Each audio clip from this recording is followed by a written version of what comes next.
தலைவலிங்கிறது நம்ம எல்லாருக்குமே லைஃப் டைமில் நிறைய தடவை அனுபவிச்சிருப்போம். ஸோ பல வகையான தலைவலி இருக்குது. அதில் இந்த ஒத்த தலைவலிக்காக தான் நிறைய பேர் எங்களை பார்க்க வராங்க.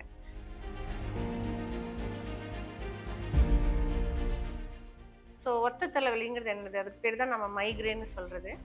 மைக்ரேன் அப்படின்னா நம்மளுக்கு வந்து ஒரு ஒரு நாளைக்கு இல்லை ஒரு வாரத்துக்கு ஒரு 2-3 தடவையோ, மாதத்துக்கு 4-5 தடவைக்கு மேலே தலைவலி இருக்கிறது.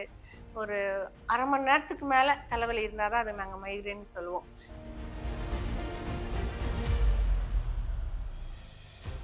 முதல்ல வந்து இந்த தலைவலி வந்தால் நம்ம வந்து பண்ண வேண்டியது வந்து ஃபஸ்ட்டு வந்து இந்த ஒழுங்காக தூங்குறது, நேரத்துக்கு சாப்பிட்றது, இது எல்லாம் வந்து நம்ம கடைபிடிக்கணும். இது கடைபிடிச்சதுக்கு அப்புறமும் தலைவலி இருந்துச்சுன்னா கண்டிப்பாக நியூராலஜிஸ்ட்டை பார்த்து அதுக்குரிய ட்ரீட்மெண்ட் கரெக்டாக எடுத்துட்டோம்னா தலைவலி நல்லாவே குணமாயிடும்.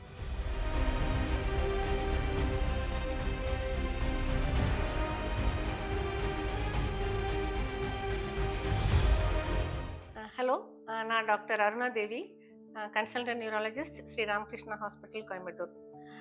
இன்னைக்கு நம்ம ஹெட்டேக் பற்றி சில விஷயங்கள் பேசலாம். தலைவலி வந்து ரொம்ப ஒரு காமனான நியூரலாஜிக்கல் டிஸார்டர். எங்களுக்கு நியூராலஜி டிபார்ட்மெண்ட்டுக்கு ஓபி பேசிஸில் வர மோஸ்ட் காமன் கம்ப்ளைண்ட் வந்து ஹெட்டேக் தான். ஸோ தலைவலிங்கிறது நம்ம எல்லாருக்குமே லைஃப் டைமில் நிறைய தடவை அனுபவிச்சிருப்போம். ஸோ பல வகையான தலைவலி இருக்குது. அதில் இந்த ஒத்த தலைவலிக்காக தான் நிறைய பேர் எங்களை பார்க்க வராங்க. ஸோ ஒத்த தலைவலிங்கிறது என்னது? அதுக்கு பேர் தான் நம்ம மைக்ரேன்னு சொல்கிறது. மைக்ரேன் அப்படின்னா நம்மளுக்கு வந்து ஒரு ஒரு நாளைக்கு இல்லை ஒரு வாரத்துக்கு ஒரு 2-3 தடவையோ, மாதத்துக்கு 4-5 தடவைக்கு மேலே தலைவலி இருக்கிறது. ஒரு அரை மணி நேரத்துக்கு மேலே தலைவலி இருந்தால் தான் அதை நாங்கள் மைக்ரேன்னு சொல்லுவோம். இல்லாட்டி அது சாதாரண தலைவலியாக இருக்கலாம்.